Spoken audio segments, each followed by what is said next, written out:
Let's talk about digital planner options, and with that, welcome to part 3 of how to start with digital planning. When it comes to digital planning, you can just search for them on Google or in the internet and you will find tons of different variations. There are Monday start, Sunday start, minimalistic, realistic planners, so many options. So here's the question, which one should you choose? The first thing you should ask yourself is, what do you like? Do you like a minimalistic planner or a realistic planner?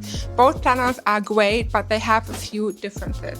A minimal planner looks, how the name says, very minimal, so this is mostly a very basic and clean planner. It often looks like an app, and many people like the minimalistic planning system because it looks clean, it's simple, it's not distracting, and you can use every sticker, every color, every picture, whatever you want to add to your planner, it's always matching because it's very minimal. On the other hand, you have the realistic looking planners. These are basically planners that look like a real paper planner. This planner design is also super nice and also very fun, but it is a personal preference if you like the minimal planner or the realistic one. Depending on which day you start your week, you also want to go with a Monday or a Sunday start. Once you know which weekly start you want to have in your planner, you also might decide between a dated one or an undated planner. Dated planners are, as the name says, dated, and the most common version is that you get a dated planner from January to December, but there are also mid-year planners, for example, so in the middle of the year, like